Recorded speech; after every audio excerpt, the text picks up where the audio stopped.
who should have been responsible for accreditation? There should be someone, or some people who ought to be responsible for accrediting the delegates and whoever ought to be at that event. So who should have been responsible for this? That's correct. You see, in an event that the local organizing committee is partisan, you find it so difficult to have a situation that will be impartial. Now, what the committee, what Oshomole's committee did not envisage was that given security to arrange by the local organizing committee, that is the state executive committee of the party, led by one Tiwe, who himself is nobody. That committee, that group, now went to recruit cultists, hoodlums, and they took over the accreditation process. But of course, you know the pedigree of Oshomole and the other members of the committee. They never believed that someone will go to that extent of ensuring that a process that was supposed to be free, fair, and credible was hijacked by hoodlums. You know what they did? As soon as the delegates arrived, they knew that they had no proper genuine delegate. So what they did was all the delegates that were genuine and were proper, that would have voted for Alibe, were disallowed. Either they were macheted, they were beaten. That was what happened. And I'm sorry that a whole assistant inspector general of police could be part of this kind of arrangement. All right. I don't... You said the organizing committee for the primary election was partisan and that proper elections did not hold. In an election where your principal garnered 4 votes, how do you explain that? Well, you see, this is the height of rascality of Nigerians. And I thought that we had come above this kind of situation. There is no way. Look, let me tell you. Let me give you graphic evidence. I am from a Kremon local government area. You have 95 delegates who have signed on to vote for Alibe with their telephone numbers here. And one stupid person coming to tell you that Alibe scored 4 votes. Okay, please, I think you should from one watch local your language, government sir. area.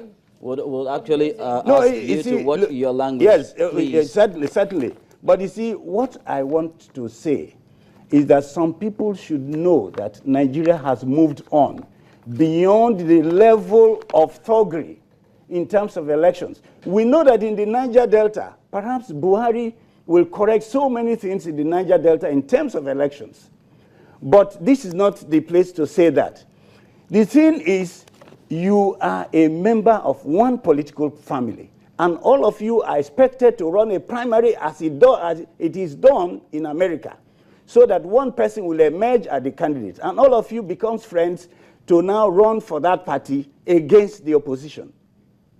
And someone thinks that because he does not have the delegates that are expected to vote for him, he now clones PVC cards and gives it. In fact, it has given a very bad contention to families in Bayelsa as we speak.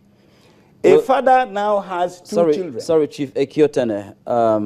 You know, I understand that you may be upset at the turn of events, but you see, when you make certain allegations, then the burden is on you to prove them. Certainly. And of course, do you have any evidence of any cloned cards here? Yes, they abound. Even Oshomole said it.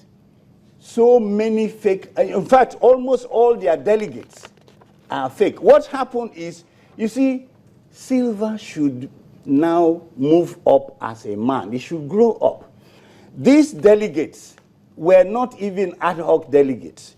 They were delegates that are members of the party that were selected 2 years back. And of course, understandably, they were people that should have been very, very loyal to Silva as the leader of the party in Bayelsa State. Okay. But incidentally, there was nobody who was ready to take his leadership.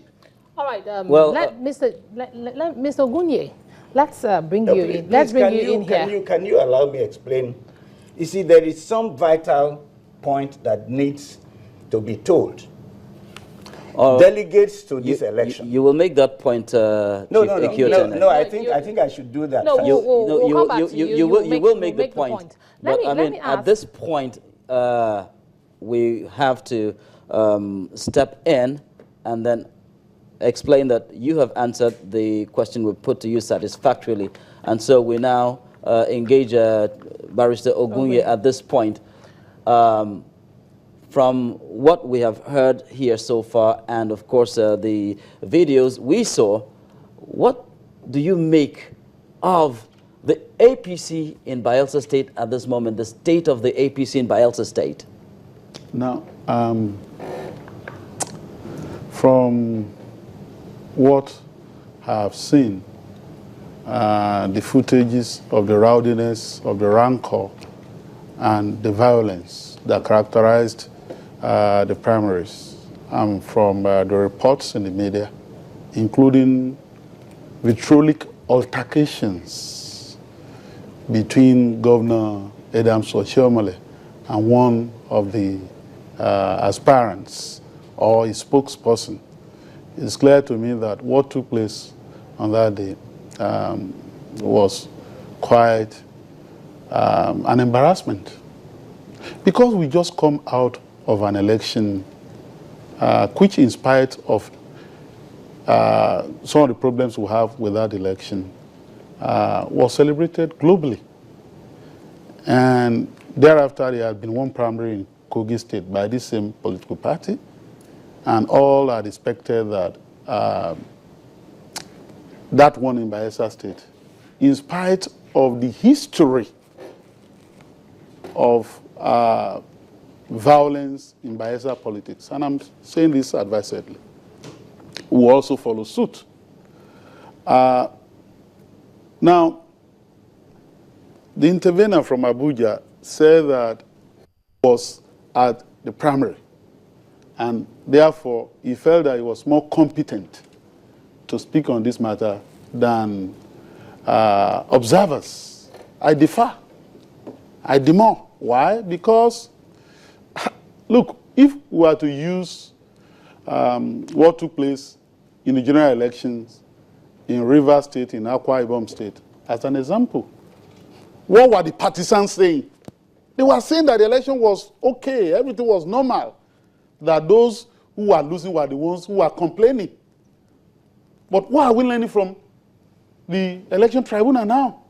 What are we learning? We're learning that whereas purportedly over 1.2 million voters voted in a particular election, less than 250 voters were accredited.